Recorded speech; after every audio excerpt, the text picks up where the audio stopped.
सुप्रभात, नमस्कार, स्वागत है आप सभी का। आप देख रहे हैं सुबह 9 बजे। अगले आधे घंटे में आपके पास होंगी तमाम अहम खबरें।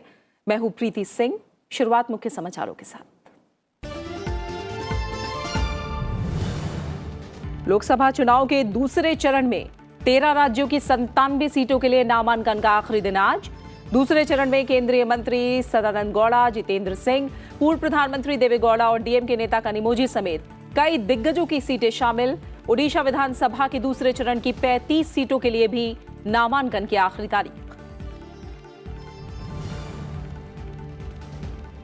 नामांकन के साथ ही चुनाव अभियान में जुटी पार्टियां। बीजेपी अध्यक्ष अमित शाह आज मुरादाबाद में विजय संकल्प सभा को करेंगे संबोधित।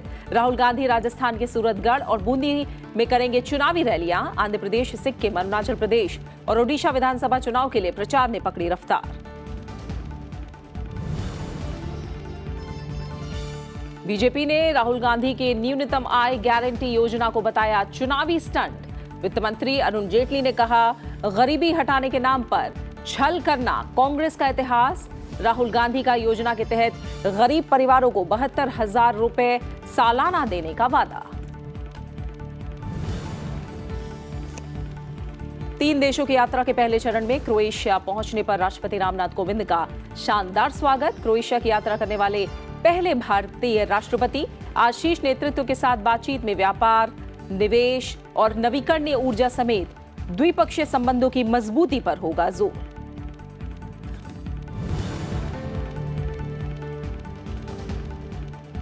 Sultan Azlan Shah cup hockey tournament में भारत का मेजबान मलेशिया से होगा सामना। रोमांचक मुकाबले की उम्मीद। टूर्नामेंट में 4 अंकों के साथ तीसरे स्थान पर भारत। और शुरुआत करेंगे लोकसभा चुनाव से जुड़ी खबरों के साथ।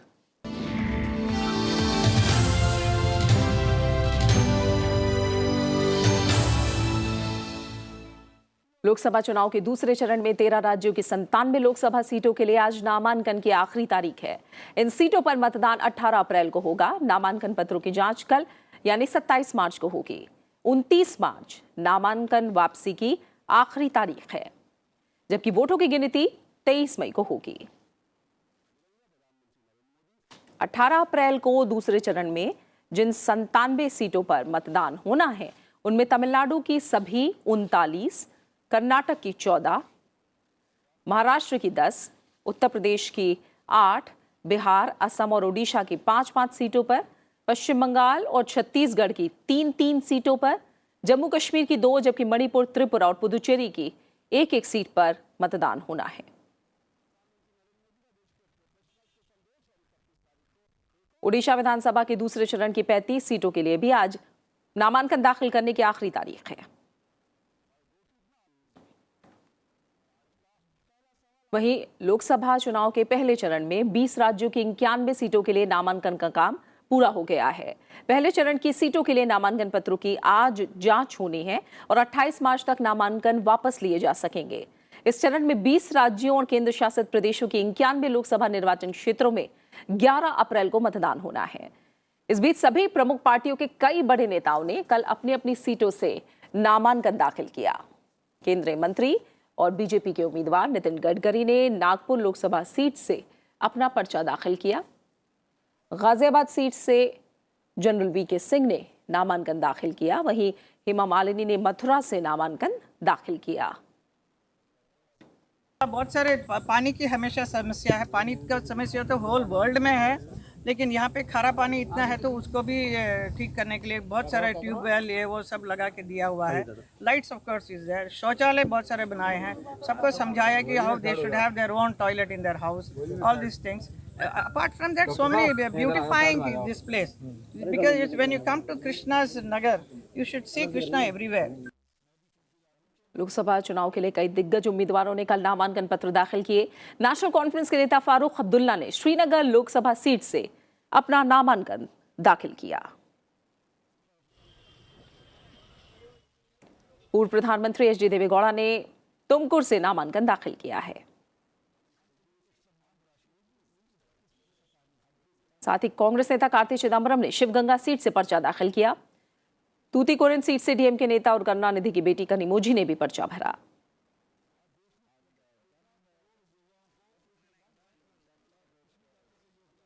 वहीं महाराष्ट्र में पूर्व मुख्यमंत्री अशोक चौहान ने नांदेड़ से नामांकन दाखिल किया है। महाराष्ट्र में पूर्व मुख्यमंत्री अशोक चौहान ने नांदेड़ से नामांकन दाखिल किया। प्रकाश अंबेडकर ने सोलापुर सीट से अपना नामांकन दाखिल किया। और नामांकन के साथ ही सभी राजनीतिक पार्टियां चुनाव अभियान में जुट गई हैं। लोकसभा चुनाव के मद्देनजर बीजेपी नेता देश भर में आज विजय संकल्प सभा को संबोधित करेंगे। इसके जरिए बीजेपी के नेता अलग अलग लोकसभा क्षेत्रों में सभाएं करने वाले हैं।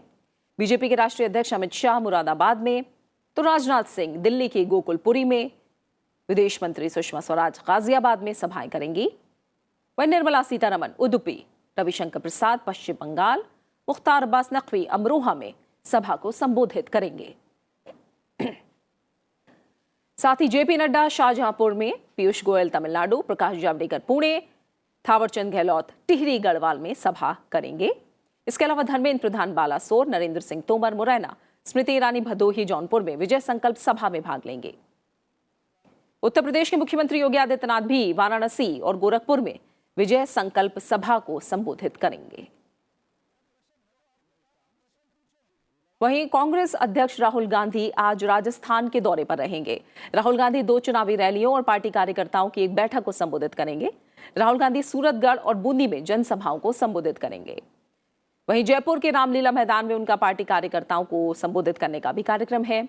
जयपुर में होने वाले कार्यक्रम में सभी 200 विधानसभा सीटों से चुने हुए बूथ स्तरीय कार्यकर्ताओं को बुलाया गया है।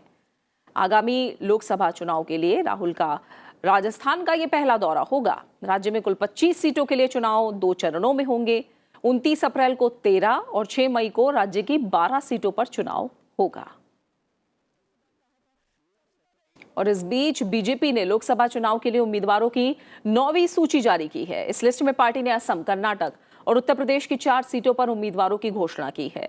उत्तर प्रदेश की हाथरस सीट से राजवीर सिंह वाल्मीकि को टिकट दिया गया है।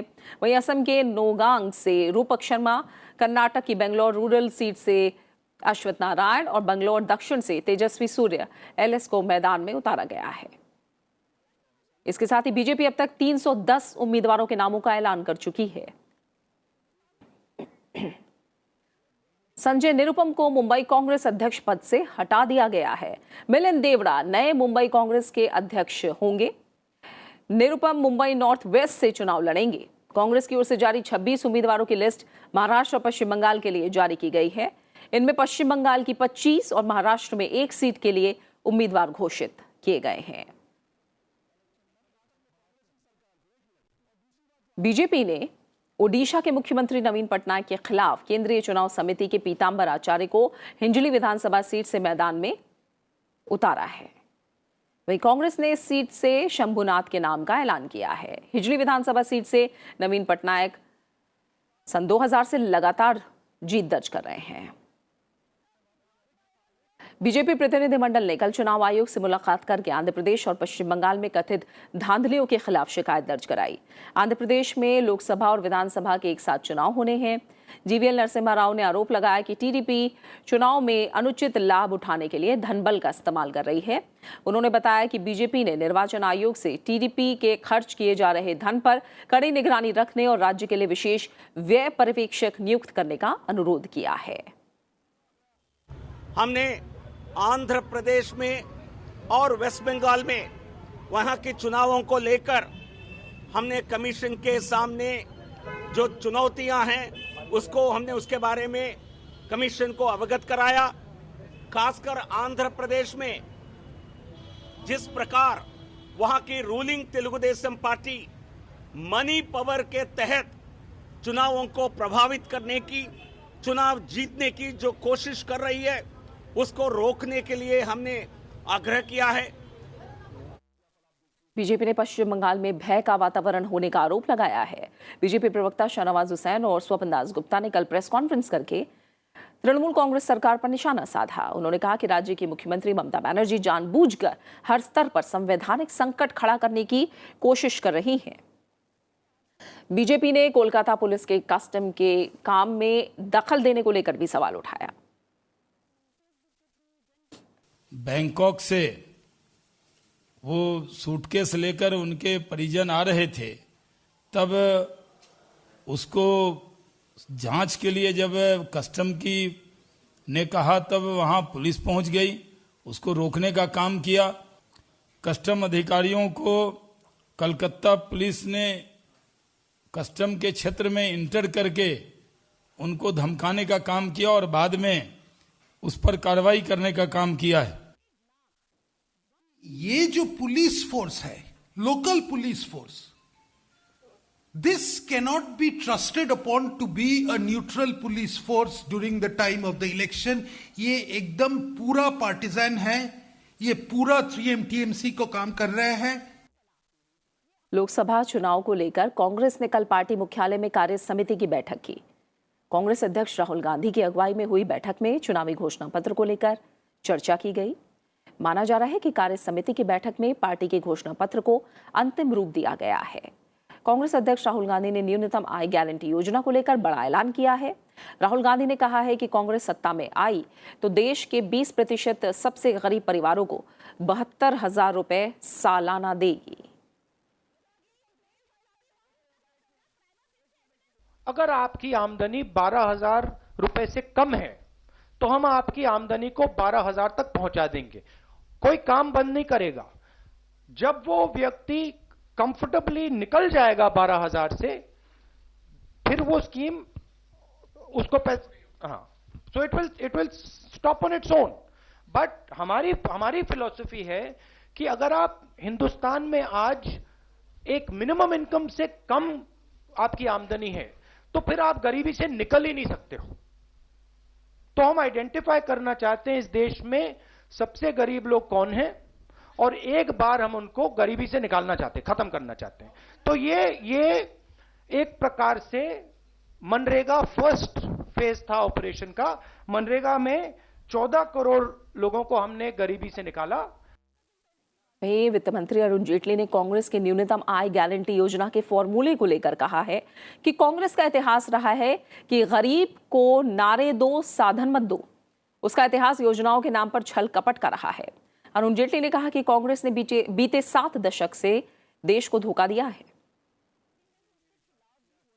उनका इतिहास गरीबी को हटाने का नहीं रहा।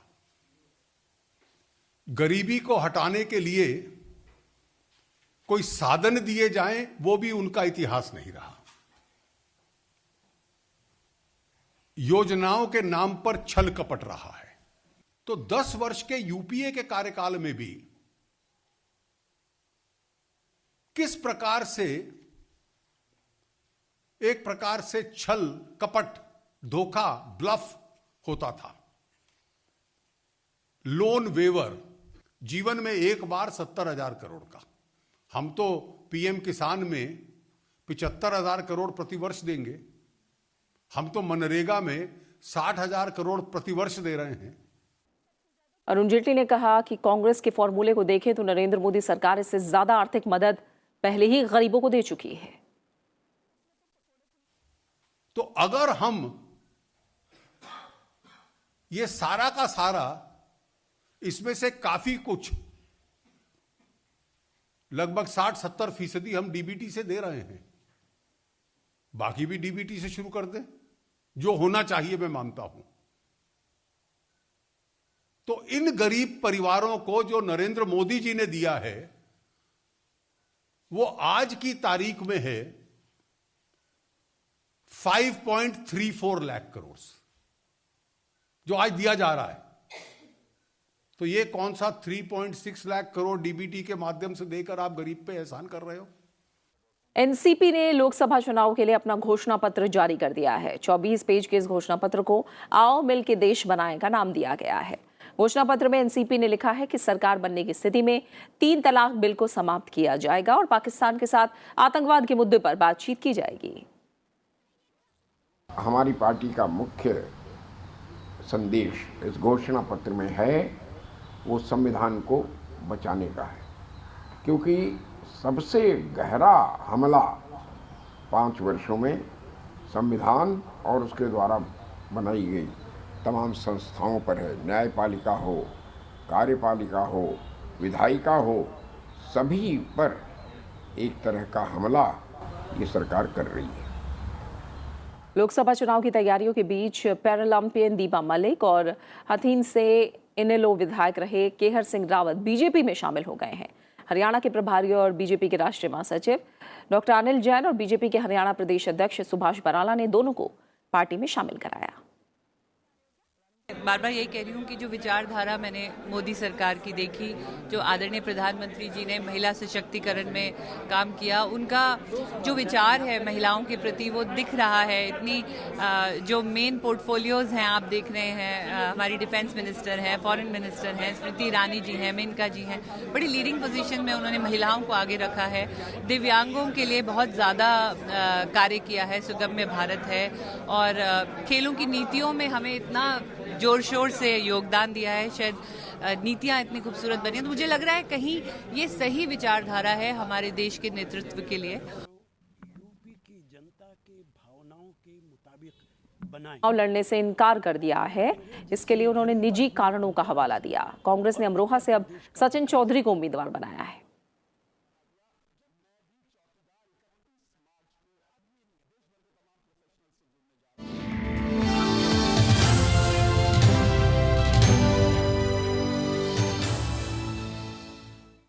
खबरें जारी है, लौट रहे हैं एक छोटे से ब्रेक के बाद।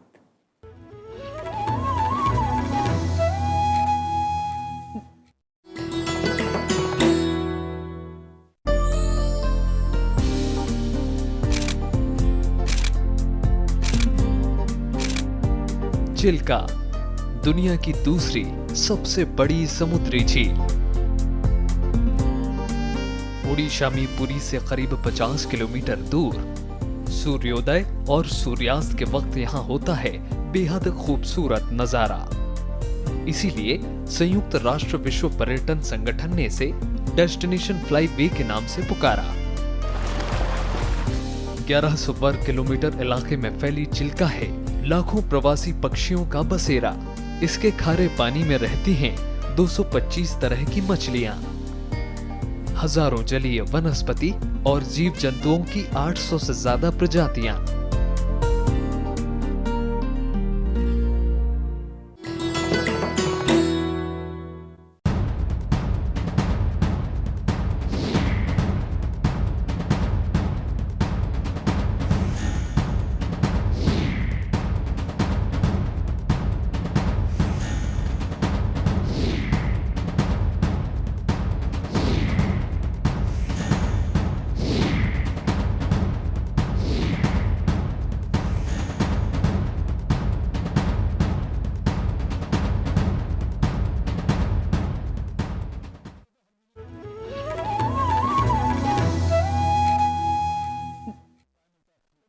के बाद आपका स्वागत है। छत्तीसगढ़ के सुकमा जिले में सुरक्षा बलों और नक्सलियों के बीच मुठभेड़ में 4 नक्सली मारे गए हैं।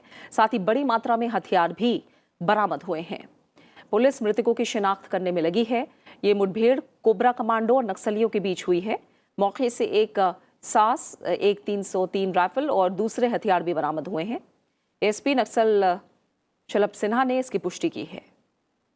फिलहाल ये मुठभेड़ जारी है। राष्ट्रपति रामनाथ कोविंद क्रोएशिया, बोलीविया और चिली की यात्रा के पहले चरण में क्रोएशिया पहुंच गए हैं। क्रोएशिया की राजधानी ज़ग्रेब पहुंचने पर राष्ट्रपति रामनाथ कोविंद का शानदार स्वागत किया गया। वो क्रोएशिया की यात्रा करने वाले भारत के पहले राष्ट्रपति हैं। राष्ट्रपति रामनाथ कोविंद क्रोएशिया के राष्ट्रपति कोलिंदा ग्रेबर केतेरोविक और प्रधानमंत्री एंद्रेज लेनकोविक के साथ बैठक करेंगे। राष्ट्रपति मेजबान देशों के नेतृत्व के साथ व्यापार, निवेश और नवीकरणीय ऊर्जा जैसे प्रमुख क्षेत्रों में संबंधों को मजबूत करने के लिए बातचीत करेंगे। यात्रा के दौरान राष्ट्रपति भारत क्रोएशिया व्यापार मंच के कार्यक्रम में हिस्सा लेंगे, जो ज़ग्रेब विश्वविद्यालय में संबोधन भी राष्ट्रपति देंगे। उपराष्ट्रपति एम वेंकैया नायडू ने कृषि को टिकाऊ और लाभदायक बनाने पर जोर दिया है। कल पुणे में Vaikunth Mehta national institute of cooperative management के दीक्षांत समारोह में उन्होंने कहा कि कृषि क्षेत्र में संरचनात्मक बदलाव लाने की जरूरत है, जिससे किसानों की आय दुगनी की जा सके। Agriculture is not becoming viable and profitable. So we have to make agriculture profitable. So as I told you, loan waiver or free power are no permanent solutions. If you go for allied activities, then agriculture can survive better. It used to be like that during our younger days. So we have to think about this, and we have to find new avenues and also see to it that the agriculture is made profitable and the farming becomes more attractive also. उपराष्ट्रपति ने कृषि क्षेत्र में सहकारी समितियों की भूमिका की सराहना भी की। उन्होंने कहा कि ग्रामीण इलाकों में आर्थिक गतिविधियों, सामाजिक आर्थिक विकास और अर्थव्यवस्था को मजबूत करने में समितियां बड़ी मदद कर सकती हैं। सहकारिता के जरिए छोटे और सीमांत किसानों को खेती, भंडारण सुविधाओं, वितरण में मदद करके उन्हें फायदा पहुंचा सकती हैं। Agriculture processing cooperatives can provide support towards paddy milling, oil seed, crushing, processing, fruits, vegetables, and so on. The farmers gain through value addition to their product, as I told you. Agriculture marketing societies should enable farmers to benefit from increased bargaining strength. By removing intermediaries, they help farmers to directly interact with the consumers. Jet Airways के founder और chairman Naresh Goyal और पत्नी अनीता गोयल ने airline के board से इस्तीफा दे दिया है। कर्जदाताओं के साथ रेजोल्यूशन प्लान के लिए हुई बोर्ड की बैठक में इस पर निर्णय लिया गया। एसबीआई की अगुवाई में एयरलाइन के कर्जदाताओं का कंसोर्शियम रेजोल्यूशन प्लान तैयार कर रहा है। इसमें 1,500 करोड़ रुपए की फंडिंग तुरंत मुहैया करवाना शामिल है। एयरलाइन के रोजाना के कामकाज को देखने के लिए अंतरिम मैनेजमेंट कमेटी गठित की जाएगी। जेट के कर्जदाता बोर्ड में 2 सदस्य नॉमिनेट करेंगे। जेट एयरवेज पर 8,000 करोड़ रुपए से ज्यादा का कर्ज है। बैंकों ने पिछले हफ्ते संकेत दिए थे कि जेट के मैनेजमेंट में बदलाव होने पर वो एयरलाइन में और नकदी लगा सकते हैं। अगस्ता वेस्टलैंड वीवीआईपी हेलीकॉप्टर सौदे के मामले में आरोपी दुबई के कारोबारी राजीव सक्सेना अब सरकारी गवाह बन गए हैं। सीबीआई की स्पेशल कोर्ट ने उन्हें सरकारी गवाह बनने की अनुमति दी है। राजीव सक्सेना ने 27 फरवरी को गवाह बनने के लिए पटियाला हाउस कोर्ट में अर्जी दी थी। राजीव सक्सेना को 31 जनवरी को दुबई से प्रत्यर्पण करके लाया गया था। राजीव सक्सेना 3600 करोड़ रुपए के अगस्ता वेस्टलैंड मनी लॉन्ड्रिंग मामले में आरोपी हैं। उधर प्रवर्तन निदेशालय ने धन शोधन और काला धन रखने के मामले में दिल्ली की अदालत में वकील गौतम खेतान के खिलाफ सोमवार को आरोप पत्र दाखिल किया। आरोप पत्र में खेतान और उनकी पत्नी ऋतु खेतान समेत 4 आरोपियों के नाम हैं। इसके बाद कोर्ट ने चारों आरोपियों के खिलाफ समन जारी किया। 4 मई को इन्हें तलब किया गया है। इन सभी के खिलाफ 2015 में मामला दर्ज किया गया था। और अहम अंतर्राष्ट्रीय खबरों में ब्रिटेन की प्रधानमंत्री थेरेसा मे को एक बार फिर हार का सामना करना पड़ा है। सरकार के विरोध के बावजूद ब्रेक्जिट की प्रक्रिया पर सांसदों के अधिकारों वाला संशोधन प्रस्ताव 302 के मुकाबले 329 मतों से पारित हो गया। इस तरह से सरकार के विरोध के बावजूद ये संशोधन 27 मतों के अंतर से पारित हुआ।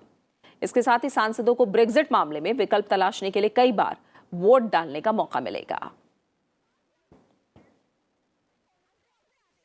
अमेरिका के राष्ट्रपति डोनाल्ड ट्रंप ने इजराइल द्वारा जंग में कब्जे में लिए गए सीरिया इलाके को मान्यता दे दी।